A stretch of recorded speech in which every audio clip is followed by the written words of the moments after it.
ভারতে আছে এমন একটি মন্দির যেখানে প্রতিদিন দুপুর 1টায় গভীর সমুদ্র থেকে জেগে ওঠে। গোটা বিশ্বের কোথাও নেই, কিন্তু এই মন্দিরটি হলো শিব মন্দির। মাঝ সমুদ্রে ডুবে থাকা একটি শিবের মন্দির অনেকেরই অজানা রয়েছে। বিস্তারিতভাবে জেনে নেব। গুজরাট থেকে মাত্র 1 কিলোমিটার দূরে আরব সাগরের মধ্যে রয়েছে ভগবান শিবের এই মন্দিরটি। স্থানীয়ভাবে মন্দিরটি নিষ্কলঙ্কেশ্বর মন্দির নামেও পরিচিত। লোকের মুখে শোনা যায় এই মন্দিরে যা চাওয়া হয় তাই পাওয়া যায় এবং সেটাই নাকি সত্যি হয়। তার জন্য ভিড় বাড়ছে ভগবান শিবের দর্শন নেবার জন্য। এই মন্দিরটির চারপাশে সমুদ্র আর সমুদ্র, আর ঠিক মাঝখানে একটুখানি জায়গায় এই মন্দির। তবে মন্দিরটি সমুদ্রের মাঝখানে হওয়ায় দর্শনার্থীরা যেতে চাইলেও যেতে পারেন না। ভগবান শিব অর্থাৎ বাবার দর্শন করতে হলে দুপুর 1টা থেকে রাত 10টার মধ্যে আসতে হয়, কারণ অন্য সময় জলের তলার নিচে থাকে এই মন্দিরটি এবং এই জলের নিচে মন্দিরের প্রবেশপথ। কোনো এক আশ্চর্য কারণে দুপুর 1টা থেকে রাত 10টা পর্যন্ত ওই সমুদ্রের জল আসে না। তখন দর্শনার্থীরা পায়ে হেঁটে ভগবান শিবের অর্থাৎ বাবার কাছে পুজো দিতে পারেন। জোয়ারের সময় মন্দিরটি জলের তলায় চলে যায় এবং মন্দিরের 20 ফুট লম্বা পাথরের উপরের খামটি এবং উপরের ভজাটি দেখা যায়।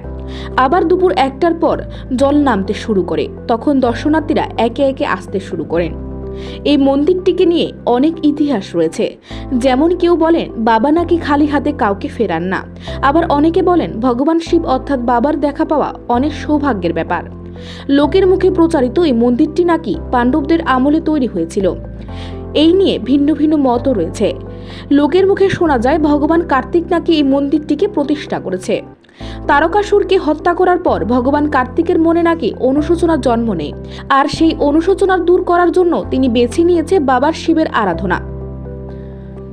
তারপর ভগবান কার্তিক এই মন্দিরটি প্রতিষ্ঠা করেন। এই মন্দিরটির বিশেষত্ব হলো কেবল ভাটার সময় শিবলিঙ্গ দেখা যায়, কিন্তু জোয়ারের সময় তা বিলুপ্ত হয়ে যায়। তাই এই মন্দিরটিকে বলা হয় মহাদেবের অদৃশ্য মন্দির। এই মন্দির দেখার জন্য যেতে হবে গুজরাটের ভাবনগর জেলার আরব সাগরের তীরে কলেউর গ্রামে।